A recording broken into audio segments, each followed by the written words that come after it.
Searching for his wife of 26 years and trying to piece together what may have happened to her. Barrie declined an in-person interview and didn't want to want a recording of the call to be aired, but in our nearly 30-minute conversation, he mentioned the possibility of an animal attack, a run-in with an unknown person, or even suggested someone who knows her well.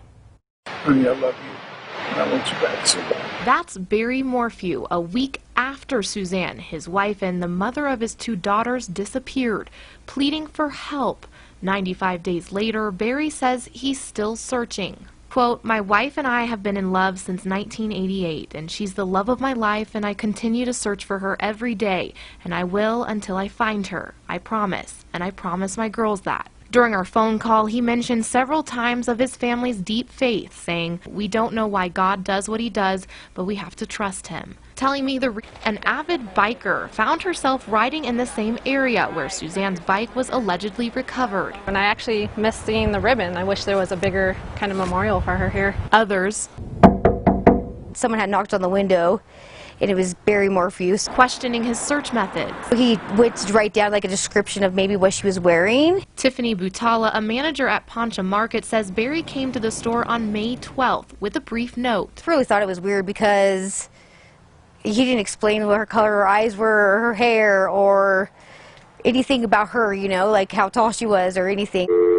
To learn his side, and eventually he agreed, saying, "It's been 3 months. I'm still devastated. I'm still in a lot of pain. My heart is breaking for the loss of my wife." After a brief first call, Barrie and I spoke again, and he explained, telling me, "That's the reason why I had you call me back. I am afraid of what is out there. People don't know the truth, so they're going to think what they're going to think." And for the first time, responding to allegations made by Suzanne's side of the family that he refused polygraphs, saying, "I've never been asked to do a polygraph. There is nothing that I'm hiding. I have given 30 hours of testimony to the FBI and the CBI.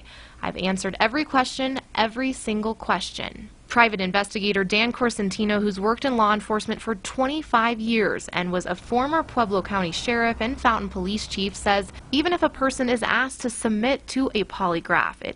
Also during our call, Barrie explained what he called an inconsistency with one timeline in what he told investigators. Quote, "It was only because I didn't know the time that I did something, a mechanical thing to my bobcat. I was confused and I just found out my wife was missing." And he's concerned in Chaffee County Sheriff's Office handling of this investigation, particularly on the day his wife's bike was found.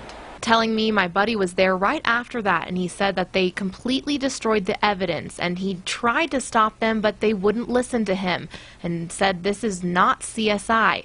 There's no evidence for the investigators to see because the sheriff's department completely obliterated it. And Barrie said their mistakes explain why people are questioning him. Start with the people closest to the alleged victim in the case. But Barrie is adamant, saying the sheriff's department screwed this whole thing up from beginning, and now they are trying to cover it up and blame it on me. And in the meantime, he says he's doing what he can to keep going, telling me this is the most devastating thing that has ever happened to me.